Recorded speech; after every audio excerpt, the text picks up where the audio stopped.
Hello, fellow travelers, and welcome to the Adventures in the Stars podcast. How are my loyal listeners? Thank you for your continued support. And remember, click the subscribe button, everybody. This is an amazing episode because aboard the mothership is Bonnie Gordon. You know her from Star Trek Prodigy. She also has an upcoming album releasing soon. Now join us as we go traversing the stars. Hello, Miss Gordon. Thank you so much for coming to the Traverse the Stars podcast. Hello, thank you for having me. Totally my pleasure. Star Trek Prodigy is a great TV show. It is. I mean, I might be a little biased, but no, it's a not only just an amazing Trek show, just amazing sci-fi in general. I think Paramount is killing it with the new Star Trek shows that they've had. Absolutely, they're so.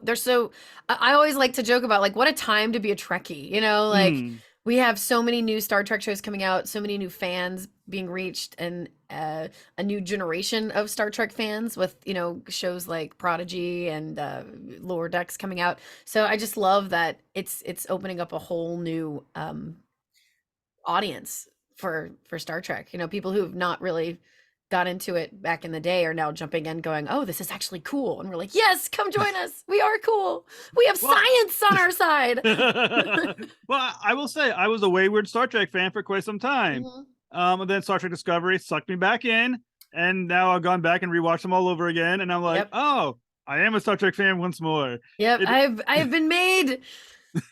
I did a lot of rewatching during COVID because I became a Trekkie. I started getting into Star Trek later in life too. Like I think 2008 when I worked at the Star Trek Experience in Las Vegas. So I had to start watching Star Trek to kind of, do my job to make sure I didn't mess up, like to pretend like I didn't know what I was talking about. And and so I became a Trekkie later and then started doing rewatches and all that stuff. And then got really excited when I became a part of Prodigy and started doing rewatches for all kinds of stuff. Like I was on a Star Trek TTRPG show on Twitch, like all kinds of like Trek is a huge part of my life, and I'm happy to say that I get to be a part of it at all. So yay. Yeah, I will say it is wonderful. I mean, to be a nerd in general right now, and like over the last like 15 years, it's like the golden age of dorkdom. What a time to be a nerd! I know the fact that like playing D&D now is cool. Like, when did this happen? Yeah, what? I actually have talked to like people who I legit thought were cooler people, and they're like, "Yeah, we play on D&D." I'm like, "You're not a nerd. What is happening here?" Nerds are cool now. You didn't get the memo? Like we're like taking over the world, one fandom at a time. I totally believe that. Like, and then you got the comic books that are big. Star Wars is back again. I mean, there isn't killing it on all nerd. Yeah, now one nerd like sphere has not been utilized right now in the world and culture right now. I know, we're killing it. I love it. It is fantastic. So I usually start with a question of inspiration. So what inspired your love for acting and who are your earliest influences? Oh my gosh, my love for acting. I growing up was a huge fan of Jim Carrey. The earlier stuff of Jim Carrey, especially like Once Bitten, Earth Girls Are Easy, stuff like that.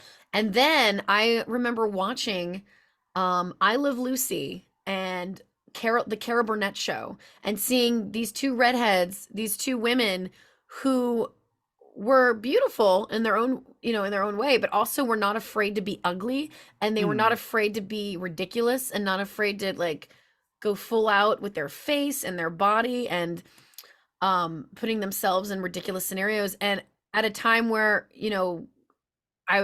most of the stuff I watched, like it was, you had to be like a Disney princess, and you had to be this, and that. And I didn't really fit that. I was like a really awkward kid. I was kind of ugly. I was just like, I was not that, I didn't fit that at all, to where I was like, wait, I can be the funny one. And that kind of got me into that. And I always loved music, and I also loved comedy. So it started like molding me into this weird, quirky character actor, watching all of those influences like Jim Carrey and Carol Burnett and Lucille Ball.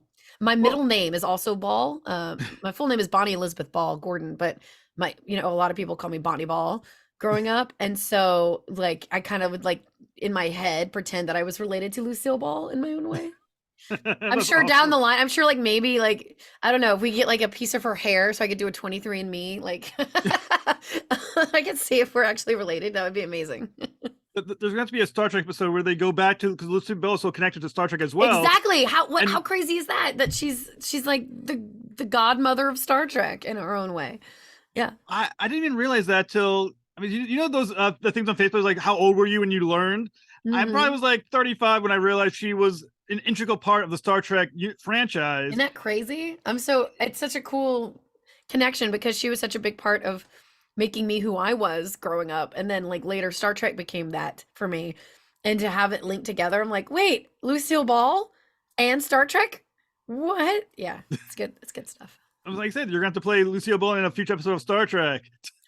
I would so be down for that, but I think I'm a little too curvy to play Lucille Ball. Same with Carol Burnett. Carol Burnett is so she's very thin and tall and lanky, and I'm a little too curvy to play those women. Although vocally, I would definitely want to do it. Yeah. Now, I mean, you've talking about vocal. You've had an amazing music career. Apparently, you did a parody band. You said, Yeah. you've done you have your own solo album coming out. So let's talk music. Okay. Where did this Great. come from? Yeah. Well, I've always loved music, and you know, I never really felt like I belonged growing up, like in a group of. I didn't have like a lot of friends or anything until I discovered theater and music, and it kind of I wouldn't say saved my life, but in a way it kind of did save my life. It gave me a way to channel my energy. I have ADHD, so it like music and theater gave me that energy release that I needed so badly, and that creative outlet that I also craved. And so I've always done music growing up. I was a musical theater major in college and opera minor. And then when I started actually pursuing it as a career, I started as a comedy musician. So my friend Xander Genre and I started a band called the Library Bards. And you can find us all over the internet. We have some fun music videos up on YouTube as well. But we take songs off the radio and we make parodies of them, kind of like Weird Al. But it's all nerdy things. So it's all Star Wars, Star Trek, comic books, Princess Bride, Power Rangers, you name it, we sing about it. So yeah, with that being said, I love comedy and I love music, so that was the perfect bridge. And we performed at Comic Cons like all over the world, and it was amazing. And we're still going to do some more Library Bards work probably next year, but I've been pursuing some solo stuff as well. And then I also guest sing with a few bands based in Los Angeles. There's a band called the Flux Capacitors, where they're like an 80s 90s rock band. They all dress up like characters from Back to the Future. They're amazing, and they do a lot of fan events, and they've done shows for Netflix and Google and God knows what else, and big Comic-Con after parties like San Diego Comic-Con. And I've gotten to guest sing with them, and we'll do songs from all different types of film and nerd shows. And they're a blast. And then I also sing with a Meatloaf tribute band. I sing some of the female vocals with a Meatloaf tribute band called the Legendary Pot Roast. That's a lot of fun. So yeah, I love music, and so any opportunity I get to sing, I jump at. And I'm recording a solo album right now that's in the mixing stages, and it should be coming out hopefully within the next month. It'll be out before the holidays for sure. So I can't wait to share that with people. It's half originals, half nerdy covers of fandoms I love. So that sounds awesome. So parody music, or is it a solo album more serious? No, not parody music. So there's some songs that are serious. Like there's a song on the album called Jacosa that is about a friend of mine named Jacosa who passed away years ago. There's a blues rock song about ADHD, which is a lot of fun. There's one of the songs is called Con Artist, which is also the name of the album. And it's a love song, like a bluesy, kind of sultry love song where you think I'm singing about a con artist. But when you listen to the words, it's actually a double twist and a play on words. I'm actually singing about an artist at Comic-Con, a con artist. Aha! Very cool. I know. Very cool. And then there's also a song about imposter syndrome, because we all suffer from it, and it's something I struggle with every day. But some of the covers you can expect to hear on it are It's Not Easy Being Green from the Muppets, Why Don't You Do Right, the Jessica Rabbit song from Who Framed Roger Rabbit. I have a Star Trek medley, so I have like the theme of the original series and the theme of Enterprise kind of bossa nova medley together. Very cool. The theme to The Last Unicorn and the song Storybook Love, which is one of the songs from The Princess Bride. That is so cool. There might be one or two surprises on the album as well. Well, The Last Unicorn is a deep dig, because that's like one of those classic cartoons. I actually got to interview Michael Chase Walker about the movie. Oh, fantastic. Yeah, and Yeah. that's like a deep dig of 80s Oh, I love it. animation. Well, you know what's so funny is when I was thinking about songs to do, I was really torn about either doing the theme of The Last Unicorn or the theme to the Neverending Story. But with Ooh. Stranger Things making the Neverending Story theme so popular right now, I was like, A, what's going to be more kind of like deep cut, like rare, and also what's going to be cheaper for me to get the mechanical license for, because I'm already going to have to spend so much money on, like, getting the rights to do like the Star Trek theme and stuff like Mm. that. So I'm like, what's going to be cheaper in the long run? And believe it or not, The Last Unicorn is cheaper to get the rights to sing. I can't imagine. Because, like I said, people either know it or they've never ever heard of it. Yeah, Either you love it or you've never heard of it. There's very few right. people in between that with that one. Yeah, but oh man, I loved that cartoon growing up. I mean, I think I had it on VHS. I think we watched, my sisters and I watched it so much growing up that the VHS got completely deteriorated. Yeah. But for me in the 80s, the one I watched constantly was Labyrinth. Oh, that's so That was good. my I almost did a Labyrinth song too on my album. Like, here's the thing. It's like I wanted to make sure that it was kind of even mix of covers and originals, but there's so many different like covers I wanted to do. So I think I'm gonna still try and record those later and release the second album eventually. This first album it's been such a journey and a pain because this is something I'm doing all on my own, and I'm also using all live musicians, which is it sounds incredible, but it does get very expensive with studio Mm. time and everything. So it's been a journey trying to get this album done like quickly, because I wanted it out this summer, but there was no Mm. way it was going to be finished in time.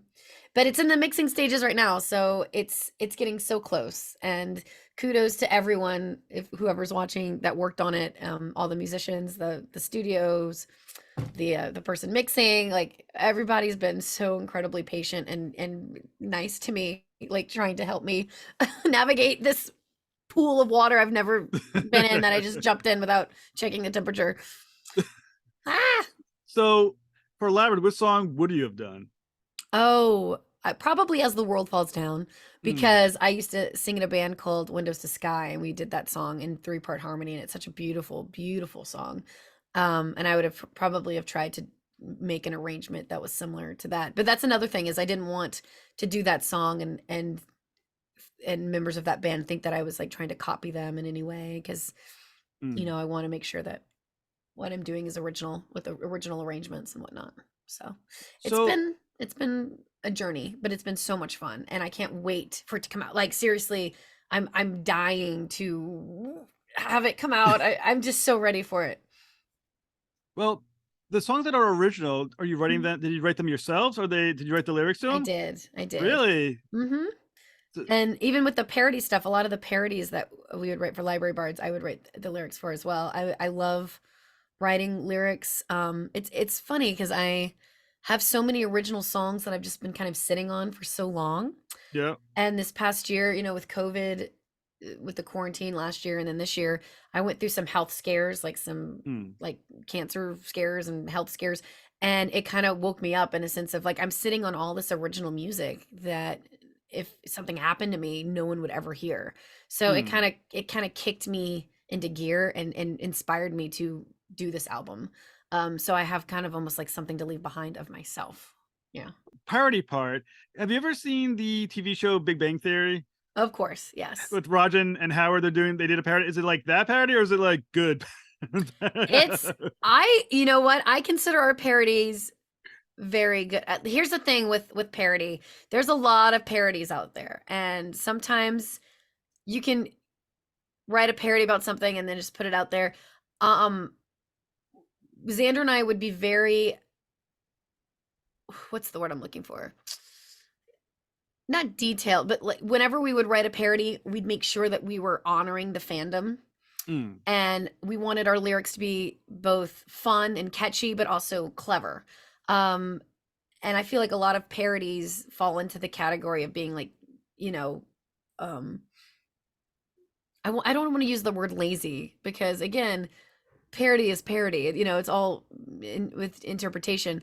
But I do pride myself on the lyrics of the Library Bard songs, because I feel like we take great pride in making sure that, our lyrics are, we want to make sure that people who enjoy the fandom and that are huge fans of what we're singing about hit all the jokes hit with them, but we Mm, also want someone who might not have ever watched, a show like Firefly, or someone who's never seen The Princess Bride can still listen to the song that we're singing about, the fandom that we're singing about, and enjoy the song, and like maybe even catch a joke or two just by being in pop culture, mm. if that Now, makes sense. now the catch with parody, at least for I can tell, as someone who obviously never does parody, because I'm not inherently funny, Oh um, no. is that not only do you have to make the jokes funny, but I meant because it's a song, you also have to make it musically interesting to listen to. Where's Exactly. the line between the sound and the listening, and keep making sure the jokes and the references are right as well? That's interesting. What I love about what we did with, we have two albums out right now as the Library Bards, Bombarded and Bardcore. What I love about the songs that we do on there is we do parody a popular hit. For example, um, All About That Bass, but we do All About That Space. And there's a lot of parodies that came out when that song came out. But we try and incorporate every sci-fi show that we can into ours. And when our song starts, it starts as a John Williams-esque orchestra, and then throughout the song, there's hints of the Cantina Band throughout. So we try and take a song and incorporate the fandom within the music. For example, our Dancing in the Dark Bruce Springsteen parody is Welcome to Jurassic Park. And it's the same dun dun dun dun dun, but instead of the music, the instruments that you're used to hearing with Bruce Springsteen, we use like a horn section to make it sound like the Jurassic Park's da da da da da da da, and we even have that theme incorporated throughout. Same thing with our Spider-Man song. It's No Doubt's Spider Webs, but it starts with the ska beat, but it has the dun dun dun dun dun dun dun dun dun dun dun dun dun dun. He was just an awkward kid, and then it goes into the song. But like you can hear like how we incorporate the theme of what we're singing Mm. into the arrangement of the parody. So I always love the little hints that we do musically throughout, that people can enjoy it and hear little Easter eggs if they're really paying attention. Oh, that sounds If that absolutely makes sense. awesome. Yeah, thanks. There's also YouTube music videos of some of our stuff. We have one of my favorite music videos is one that we did right before COVID hit. It's to AC/DC's TNT, but it's I play D&D on Sunday nights. And that music video is just really special to me because we got so many of our friends to come in, and especially in the TTRPG community, to come in and be in this music video. And it was kind of like our last hurrah before the pandemic happened and everything shut down. And now I go and like watch this music video back thinking like, oh my gosh, we were all in the same room together, like all 30 of us, like packed in, like, which nowadays you'd be like, oh, we can't do that because of COVID. It was so fascinating to me that, it came out, we released that music video in February of 2020, and then lockdown happened right in March. And we were like, whoa, like everyone's going to think that we shot this, during the pandemic. But how dare you? Yeah. For all you Star Trek fans watching, we also have one that's Hit Me With Your Best Shot, but it's Now You Got the Bridge, Spock, Kirk is away. And we have the music video set up where it's like in the original series, and we green screen the entire original series bridge set. We also we went to Vasquez Rocks where they shot a lot of original series episodes and current episodes. We did the whole Captain Kirk Gorn fight scene at Vasquez Rocks. So it's a really fun music video. You should go check it out. So I just determined just now for the listeners, in the notes for YouTube, you will find link. I'm gonna find the links to the YouTube videos. I'm gonna put some of them up there so you can check them out. Woohoo! So that's determined just now. Yay!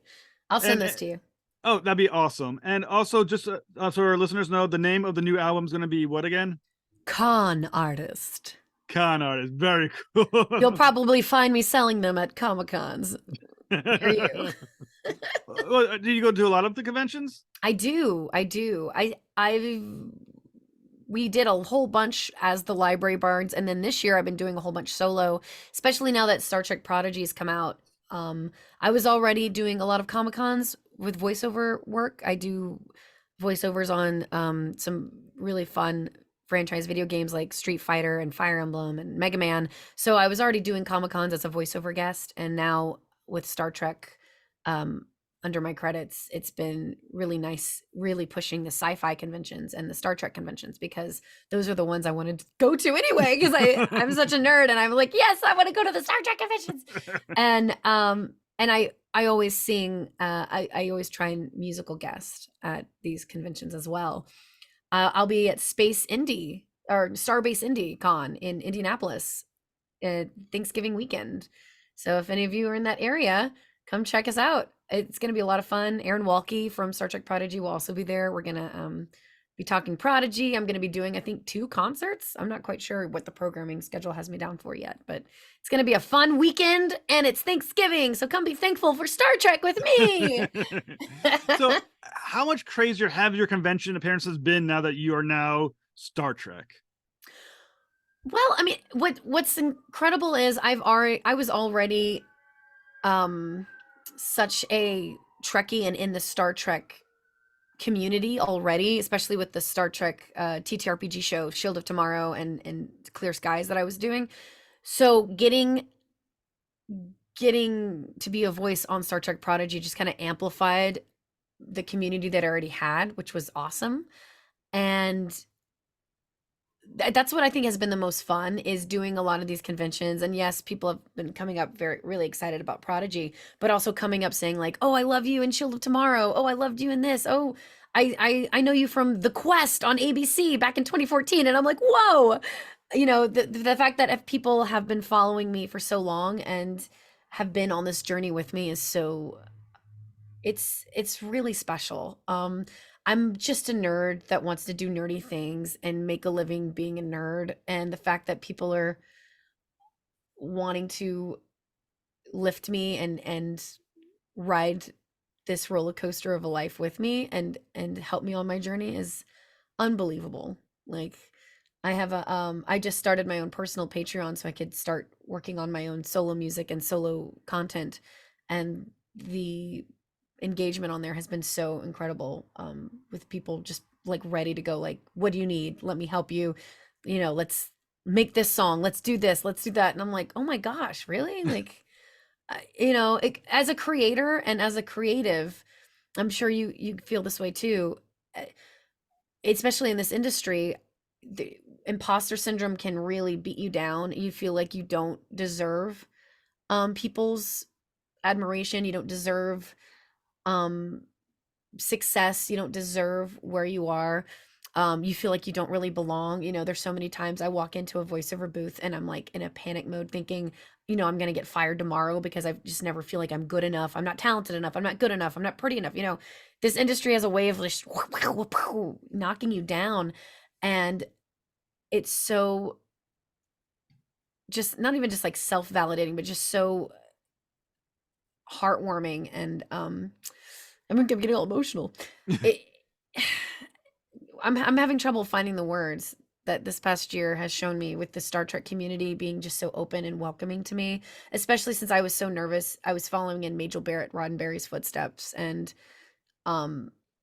knowing that sometimes certain fandoms, I won't say what other fandom gets a lot of trolls and negativity, but I'm sure we all know which one I'm talking about. A lot of people can get very angry with change within their fandoms, and I was really worried that people would come at me, not say, you don't sound like her, or you're not as good, why can't they use Majel? Like, I was waiting for the backlash of people to come at me, and instead it's just been the complete opposite of, welcome to the skies, and let's boldly go together. And I'm like, oh my gosh, thank you. I want to boldly go.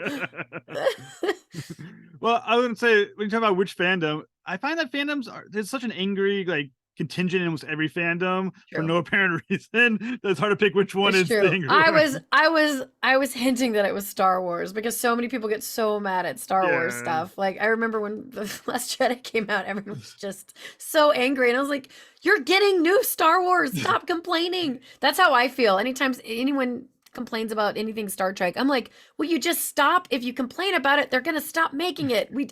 Let us just have the nice shiny things. All I'm saying, you're not spending enough time on the Star Trek Facebook group pages because there's some serious anger there too. For Oh oh my yeah. god, there's a woman captain, son of a bitch, they're ruining the entire Star Trek. There's been a woman captain already. Well, Hmm. the one from the Discovery, for some reason, Star Trek Discovery seems to have angered just a lot of people. I know. It's so sad. Which is funny, but at the same time, you're I just love like, Discovery.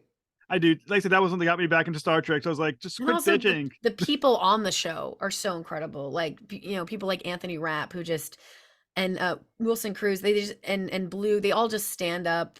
Ian Alexander, standing up for the LGBTQIA community. They're I feel like the entire Discovery cast, it's so diverse and so it's so strong in representation that kind of show. I mean, the other new shows are too as well, but I feel like Discovery paved the way of Yeah. what new Trek should be and what representation on shows should be. And I think that a lot of people are uncomfortable with that because sometimes they see so much of different representation and then not enough of themselves represented, even though you know they're represented in every other thing that is out there. It's like, let other people see themselves. The part that always shocked me about the complaints about Discovery is that Mhm. if your issue is representation, you may have missed the point of Star Trek. Exactly. Star Trek's always been about representation and kind of pushing the envelope and, you know, um, species and people of all kind working together. And Yeah. it's like, hey, people, you're kind of missing the point. Maybe not. But yeah, I really love Discovery, and not just because I love the show, but I love the people on it. Doug Jones. Mhm. I've been lucky enough to get to know Anthony Rapp a little bit uh, outside of a convention, and he's probably one of the most nicest, wonderful Mm. people. Noah, who played the Andorian. I can't remember the character's name. Oh, Don't kill me. But yeah, no, Everback. yeah, he's Yeah, incredible. And so I've been lucky enough to play like D&D with some of them. friend of the show. He's Yeah, been on the show. Disco does D&D. I got to do a charity one shot with them, and then I got to do D&D live at a con with them. And it's just one of those things where I'm just like, we're just nerdy Trek people playing D&D. Like how can this be? I'm so happy right now. It's like all of my favorite things in one place. Well, I will say, like I said, They're just Noah. good people. Yeah, Noah's one that was cool. Like I said, I got to interview him when he had his Kickstarter out, and he was really cool. Yes, I can't You wait for know, that movie to come out. It's gonna be so good. I pledged. I made sure I was a pledger. Yeah, I love his wife too. She's amazing. I Mm. honestly, it was so cool seeing like a curvy redhead being all quirky and weird, and I'm just kind of like, yeah. Basically, when I was watching Discovery, I would get tagged and like everything, like, oh my gosh, you're like Ensign Tilly. I'm like, I know, I'm like Ensign Tilly. I know, it's fine. One day we'll be long lost sisters. Some random well, thing. Who knows? well, the best rumor that I heard was that they were going to do a Star Trek Academy with her as like the lead. I was thinking to myself, that's the story that people wanted. Yeah, I hope that comes to fruition. I really, really want to audition for a live action Star Trek Mm. series somehow, because again, as an actor, uh, being the voice of something so legendary as the ship computer on Star Trek is incredible. But I also want to stretch myself, and I want to. If I want to follow in Majel Barrett Roddenberry's footsteps, I really want to follow in her footsteps and take on she did so much within this world, and I'm like, how cool would it be to be able to play a live action role like she did, where she got to be the ship computer and embody and bring so many amazing characters to life. So that's just kind of like my end goal.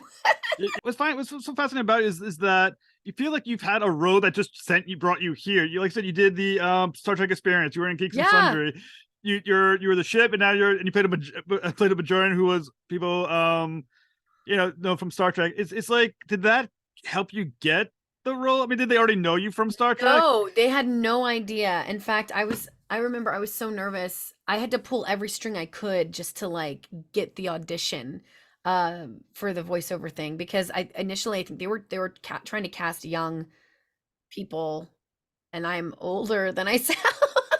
I'm 36, so I think they were like trying to aim for like actual kids to fit some of these roles. And I think they were looking for someone in their teens to early 20s for Gwen initially. Because I went into Star Trek Prodigy auditioning for Gwen, and I got really far in that. And in fact, I got to do scratch voices for Gwen. For those of you who don't know what that means, it means I went in and recorded all the lines for Gwen, um, because they were still trying to finalize casting for her. And so I went in to record so the animators would have something to work with while they were finalizing all the casting decisions. And then once they decided on Ella Purnell, they had the scratch vocals, and she could listen and match the timing and whatnot because things were already being animated. So I got to go in and basically be a part of this amazing process early on. I got to also do some scratch vocals for Janeway, which was amazing because Kate Mulgrew is kind of a hero of mine. So the fact that I got to go in and be Captain Janeway of the USS Voyager, I got to do her voice, and I got to go in and record her lines, and then they would use that to animate to, and then of course Kate would come in and record it way better than I could, but it's fine. So the fact that the Hageman brothers were so gracious in trying to find a permanent role for me, because I think they were trying to they were just trying to have me stay on. I think they were so incredible and appreciative.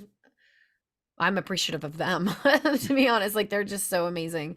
And they love the show and the process so much, and they really have such an incredible team working for them that the minute I got on doing scratch, I was just trying to find any possible way to stay on board. And so when they said, we have the role of this ship computer, do you want to audition for it? I was like, I'll audition for like dead officer number 4. I don't even care. Just let me try for something, because I want to find a way to be a permanent part of this world. And I got to do that. Thank goodness. Well, yeah. in Star Trek Prodigy, for those that don't know, you are the Protostar. That is you. The voice of the ship computer. Indeed. Acknowledged. Indeed. Thank you for having me. So when you're doing like the ship's voice, you're stuck with a lot of techno speak, I imagine, or they call it techno babble or whatever. Is that complicated? Is that something that makes Mine job... isn't so bad, There's been a few techno babble moments, where I have to go into different, like, a lot of the script changed early on, like we would record some stuff and then we'd go back and like make it a little bit more simple, especially, if it's a little too wordy. I remember in the episode 2 where she's looking for escape pods, and she goes to the computer and it's like, there's no more escape pods on board. And then I did like would you like the Vectech to replicate one? So it was something like that we made, like, it was like the vehicle replicator. It goes into like a little techno babble there, but like my lines are fairly, access granted, access denied. You know, my lines have been fairly simple when it comes to the techno babble. There's been a few flubs. I'm horrible at pronouncing words. So if anytime there's a word that has more than like 3 or 4 syllables, I'm like, hey, my brain will read this incorrectly. So please guide me. Yeah. So, like, what is the key to performing or finding the voice for the ship's computer?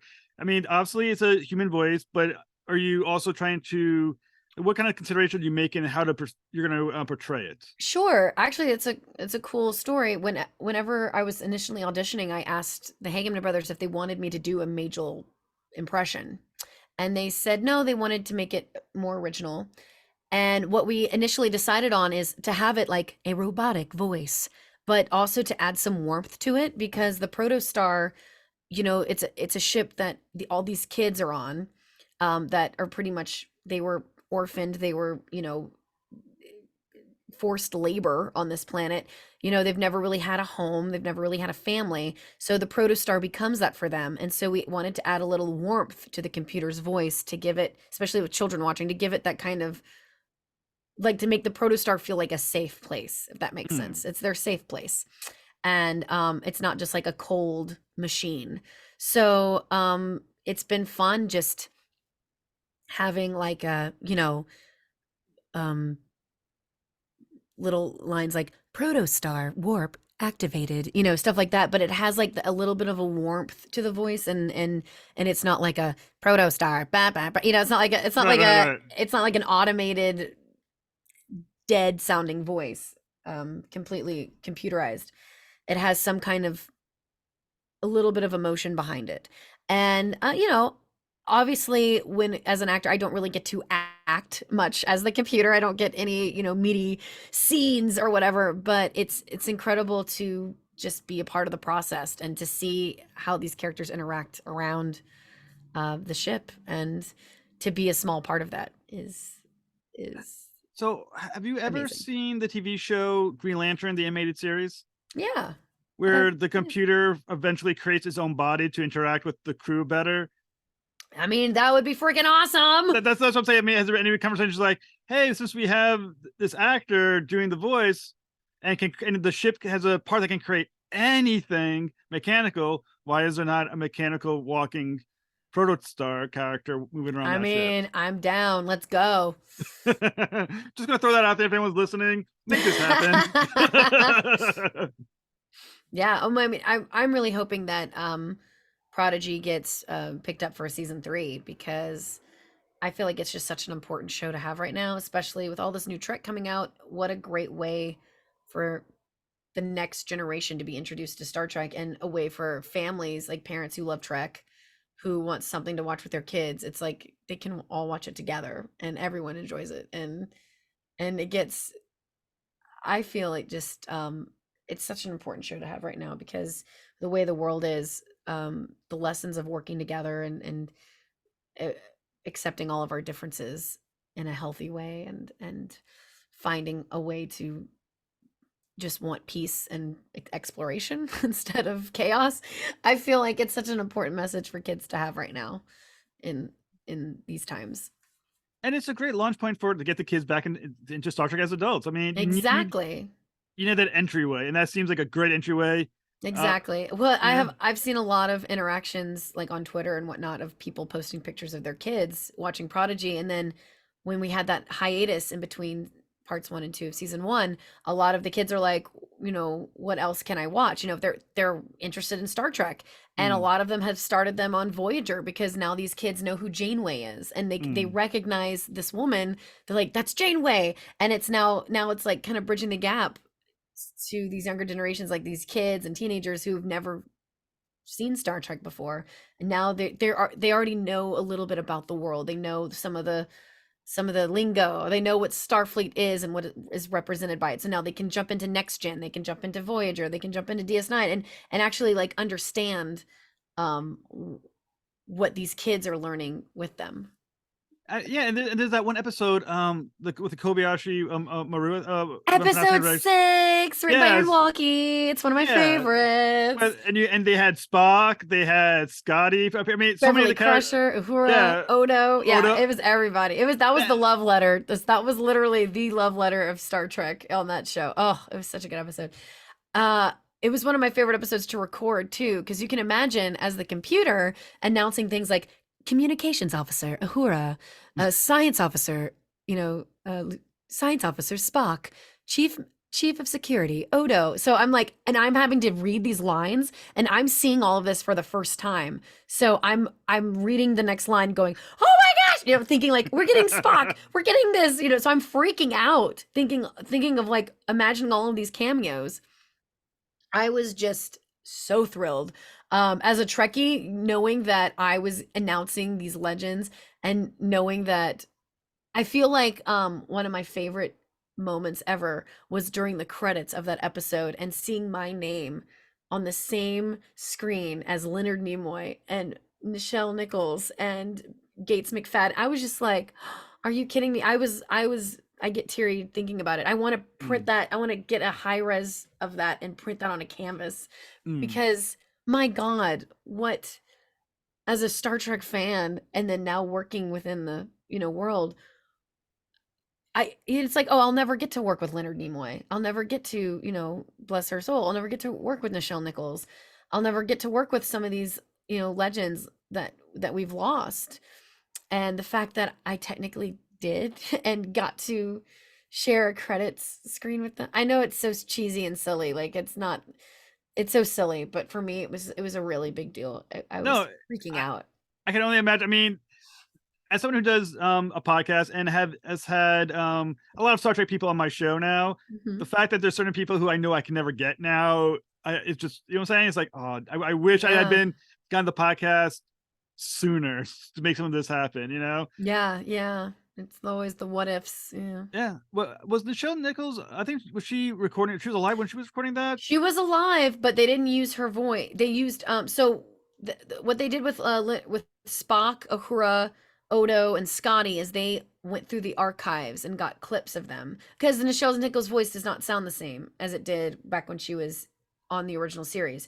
So she was technically still alive when that episode came out, but they used archives of her vocals from the show. Same thing as they did with Leonard Nimoy and yeah. I mean, I thought they did it so cleverly, like intertwining Mm, audio clips, like especially since the original series, a lot of the clips that they used were from original series and the audio is so different than what we are hearing now. The yeah. fact that they were able to kind of edit that so seamlessly in. I mean, yes, you can hear a difference, but it's the holodeck, people. Don't complain. The holodeck's doing what it can. And it's I mean, that episode is just that one and Time Amok, I think are my two favorite from Mm. the first half of season 1. Yeah, because I was wondering because I know at the end they do the in memory of, and they had Leonard Nimoy, they had Renee from who played Odo, James Jim. Mhm. They did not have Nichelle Nichols. Like, She what the wasn't on there hell? yet. Yeah, she was still alive at the time because she just recently passed, within Mm, the last few months. And that episode aired like I think June, July. It was like in the summer or before summer. So she was mm. still alive at the time. But Yeah. yeah, there was some serious classic character they had on that. I think that was one of the coolest moments they had in all of Star Trek. I was like, oh, That was that's so you know. great. Yeah, and I love Gates McFadden as well. So the fact that they had this, quick cameo of Beverly Crusher, I was like, yes, Beverly's here. Ah, it was so good. Well, well, for those who know anything about voice acting, the listeners know that usually the actors in scenes perform together in the booths. Now, Kate McGrew is in the show. Is she acting with you guys, or is this like phoned in? So Star Trek Prodigy started recording right when COVID lockdown happened. Hmm. So all studios closed down. All of the voice actors did everything remotely. In fact, what you're seeing here is how I recorded most of Star Trek Prodigy. I was one of the lucky ones in the very beginning before lockdown. I got to go into the Nickelodeon studios and record some of Gwen's scratch in studio, but then it was then lockdown happened. So I recorded most everything here in my bedroom. So every time I had a recording session, I would like clean my room really fast and like turn the camera, like hide the mess from them. I'm like, oh, don't look over there. But and that's still the case. A lot of the actors in the show, like Ella Purnell and Kate Milgrew, they're busy. They're shooting other things. They're busy doing other projects, and so I think most all of the recording sessions are done remotely now. And there's a few that go into studio. I go into studio now at Nickelodeon, but it's still all remote. I'll go in. It's just one sound engineer. Everyone else is on Zoom. Like the directors, the Hageman brothers. Everyone still does it remotely via Zoom now, because it's safer. And if they had it to where we were all in there together and one of us had COVID and gave it to everyone else, the whole production would stop. So you just gotta, it's not COVID's not over, sadly. And now we're now we're getting into flu season. So Lord only knows that that's next. So yeah. So, what can you tease about the rest of season 1 on Star Trek Prodigy? Oh gosh, I wish I could tease things, but I can't because A, I'm all under NDA, and B, I don't want to get fired. But no, So, we got a second half of Prodigy coming out. You have a new album coming out. What else is next for you? what else is next for me? Oh man. Oh, that's a great question. I'm getting my 2023 tour schedule up for conventions and whatnot. So if there's a place you want to see me at, just shoot me a message on, Instagram, Twitter, TikTok, Facebook, whatever, homing pigeon, whatever you can find to send me a message. I have a website about to go live in like a week, so that'll be up soon, so people will Very be able to cool. find me better. And other than that, just I got more content coming out. I got more videos planned, more songs planned, more fun things planned. I'm in the process of currently pitching a kids television show myself. So hopefully next time I talk to you, I'll have that in the works as well. So who knows? Well, I hope there's a next time, and I'm gonna shout out some conventions that you should consider: Okay. TriffiCon in Connecticut, Okay. Rhode Con in Rhode Island, and Boston Comic Con in Boston. Just throwing them Sweet. out there. All right. To look at. Thank you so much, Ms. Gordon. You've been fantastic. Yeah, my pleasure. Bye. Thanks for having me.